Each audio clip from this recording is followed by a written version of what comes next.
Morning. Got that sun coming up. About 6:30 a.m. Found a little side slip off of one of these access roads out here for some camping. So there's that sun, bright. Maybe it's just some 4x4 roads out in Arizona. This one gets pretty rough a little bit ahead of there. I haven't gone down there far enough. My standard height 2-wheel drive van. You can kind of see little pockets up in there. Different little off-road areas. People come up in here in their Jeeps and stuff. Off-road vehicles on the weekend and camp in this area. So it makes it kind of cool. This one's easy to get to.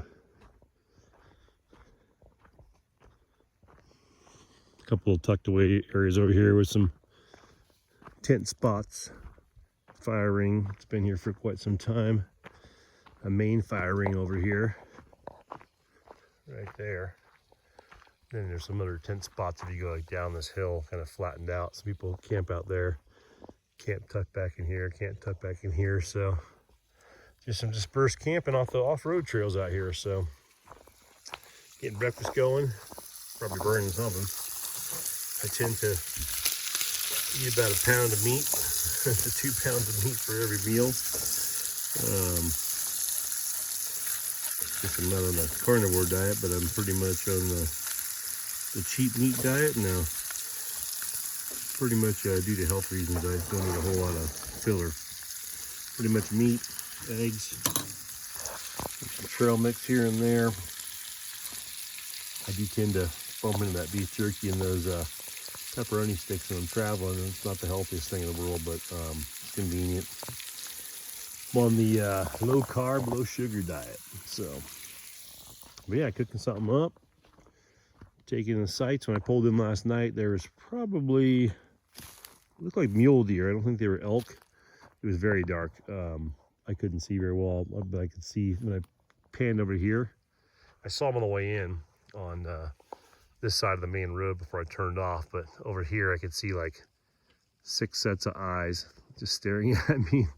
So I have some pretty powerful like 1500 lumen flashlights. I think one's like 1800 lumens. But so I just shining it. Always try to shine around and see what's going on. We got bears out here. We got elk, raccoons, deers, you name it.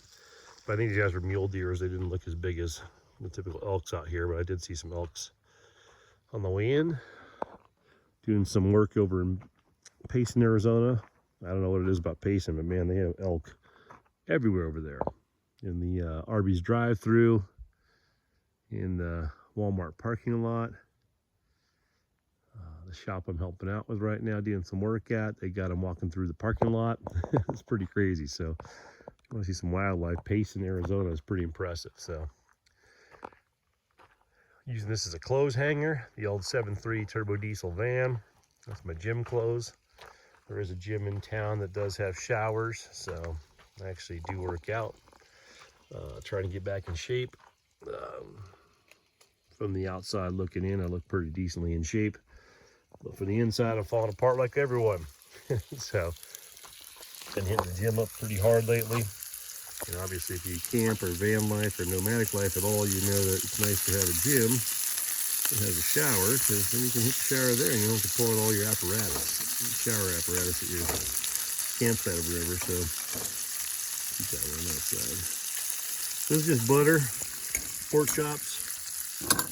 I like this chicken seasoning. I know this isn't chicken, so I'm probably breaking the rules of cooking here, but that's kicking chicken seasoning from Weber. It's got like a little seasoning, a little bit of spice, a little bit of, what's in there, man?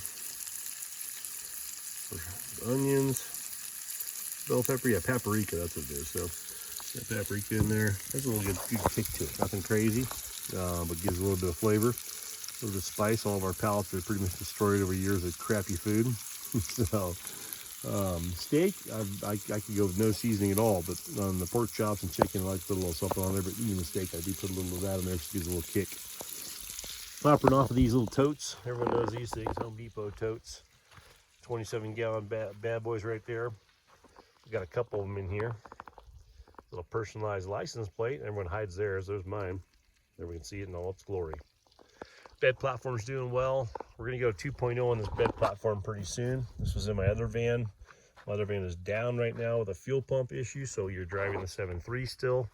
I have a fuel pump I'm picking up. Working with an automotive company, so I'm picking up a fuel pump today, I believe. So let's go down the covers there. The low CD, get a little angle.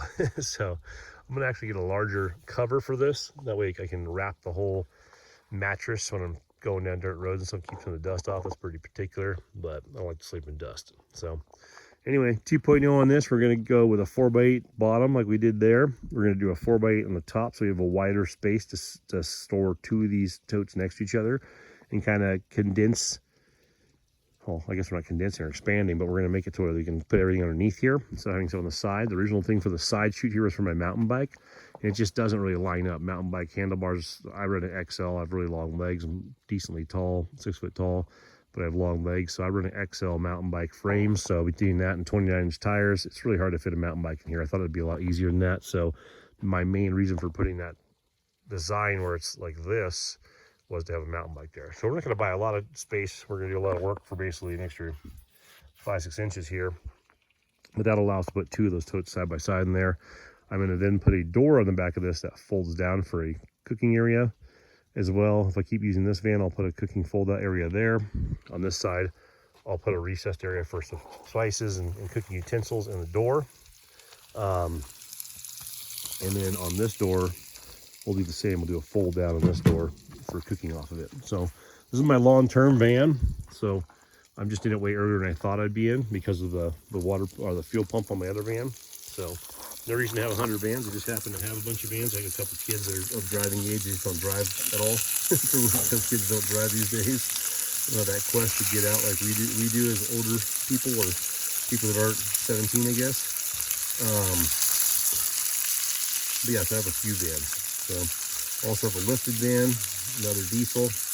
The Action Van lift kit on it. It's awesome. Love that van, but got some injector things going on with it right now, so I'm going to have to invest a couple $1,000 in that one pretty soon. It's a fresh injector, so if you're in the van life, obviously the 5.4 gasser like what I have at home. A fuel pump could range anywhere between $250 to $800, depending what brand or who takes advantage of it when you buy it. And the labor could be a few $100 to put one in. There's a lot of videos I'm putting them in. I'm going to put them in myself. People cut the floors out of their vans and put the fuel pump in. I think that's crazy. It's literally two straps, two big long bolts like this long that you have to take the nut off of, and you can drop the tank. And there are some little clips you have to take off at the top, but it's still cutting a hole in your floor of your van. Just to me, this doesn't seem like it's a very good long-term solution. But yeah, so I mean, for doing this lifestyle, the 5.4 gas model motor, Triton motor that's in my other van is much more practical. And those vans are very inexpensive to keep maintained. I think spark plugs, pardon me, get that out. Spark plugs, fuel pumps, some basic things that might go wrong, but really they're pretty simple. A diesel van like this, you're talking about a $2,500 to $3,000 turbo. Injectors are a couple $1,000 on top of the typical stuff you'd maintain on any other vehicle. So diesels are not very practical. I'm not saying you gotta be rich to own one or you gotta be a mechanic.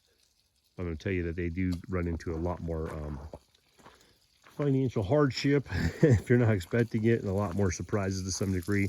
Once you get them running great, they can run forever. This has got 236,000, 230,000, something like that, original miles.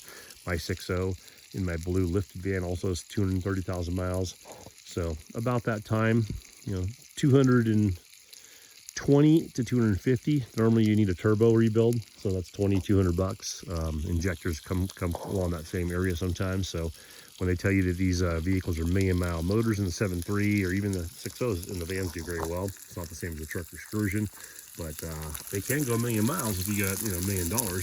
So I can tell you, I can probably put a couple 5.4 motors in my gas model van and get 1 million miles out of that if I wanted to as well. People do all the time, 500,000 plus, whatever, on shuttle vans and stuff like that. They're just much easier and cheaper to maintain the upgrades. So, you know, you talk about full motors instead of turbos and things like that. But anyway, different strokes, different folks. On a mechanical aptitude video. Not sure of that. But yeah, so we're out in the 7.3 turbo diesel, enjoying the wilderness. I'm heading down to the valley tonight for a training class I'm going to with some particular automotive products tomorrow.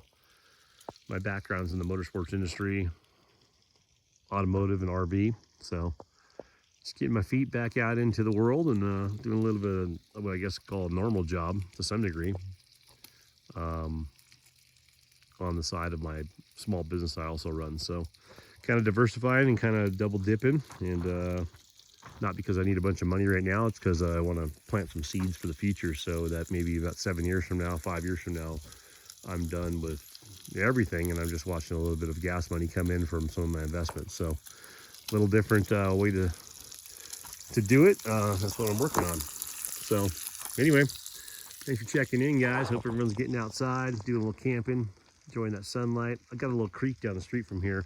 I'm gonna hit that up on a Friday morning, so I'll do some videos over there and show you how beautiful it is out here. This is basically like Payson, Arizona area, Star Valley area, Mogollon Rim area. It's absolutely gorgeous out here. So get a chance, come check it out. Much cooler temperatures too, quite a bit higher elevation in the valley.